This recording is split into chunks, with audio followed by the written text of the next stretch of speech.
Here's my best trade at the end of the week. So first, this week, pardon my French, was a bitch. And the reason was, if you look at just this chunk right through here, is this bullish or bearish?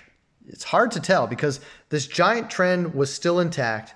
But the 200 got rejected, but we're still in the uptrend. So you really couldn't trust anything. Even if you were getting some bearish action, there's no real confirmation on this thing.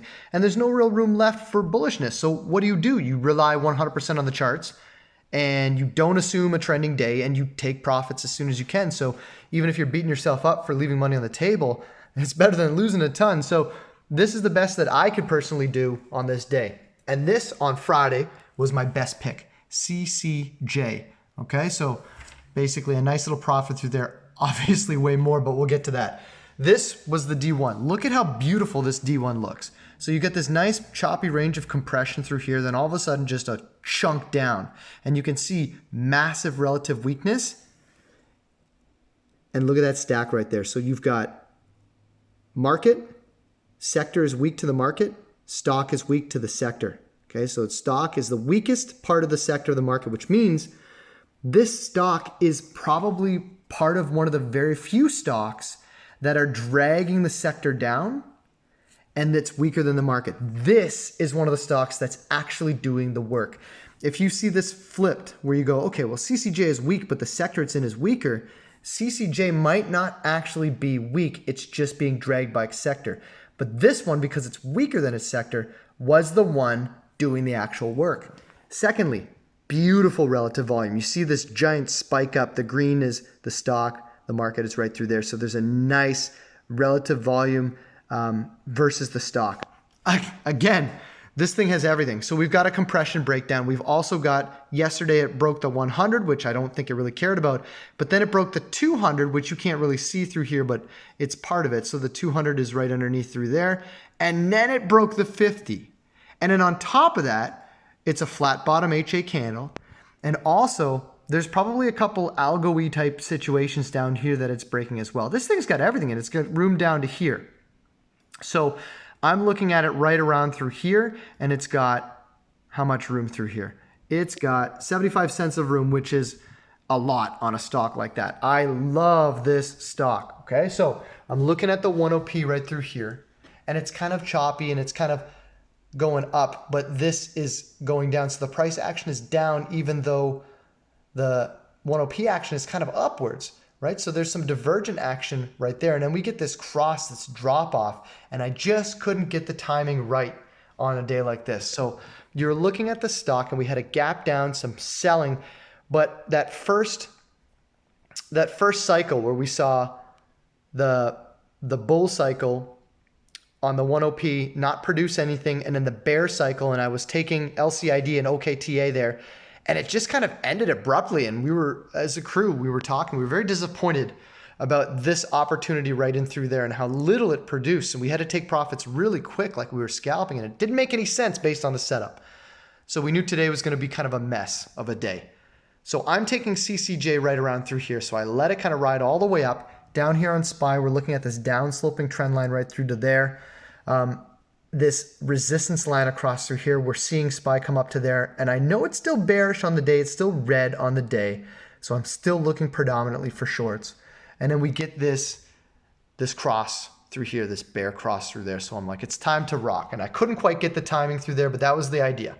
Secondly, if you look at CCJ, the chart, you can see, up in here, you can see how this is kind of like a downward chunk through here.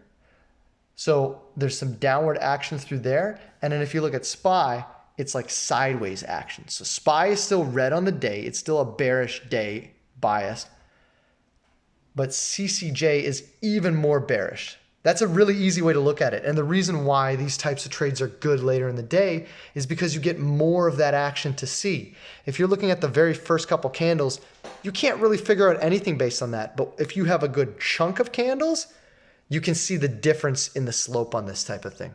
All right, so I entered CCJ when it hit the cross, okay? So when SPY was lining up to go down, but I was kind of too late, right? So I missed that action, but I saw just how weak CCJ was, just how red on the day SPY was. then I also noticed that it was kind of holding flat, but then as it was coming back up over to the ADMA, the volume wasn't really showing that it was going to reverse. It looked more to me like a retest. So if you look over through here, this is the 50 SMA. This line is the 50 SMA. I enter through here. I see a low volume retest. So I just hold. And the second part about it is that because this D1 is so good, I could hold this thing overnight. I could swing this thing. And remember, this is the day we're looking at. So I got no problem swinging something short after we get the break of the D1 trend line. So I'm good to go. So I watch this thing bounce. We get a little bit of volume through here as it's a rejection. It starts just dying. And the reason why I didn't hold this longer was because look at the size of the volume on this candle right through here.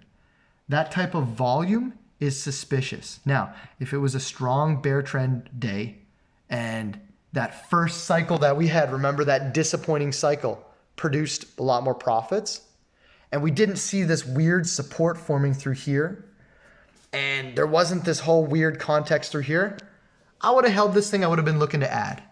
But instead, I exited because I just did not trust the market. It's the least trustworthy market that you can possibly trade in right now. So I took profits there, even though the thing could have given me double or triple. So here's the lesson on trades like this. This is what I think you're supposed to do. You have to judge the exits and the entries based on the information that you have at the moment.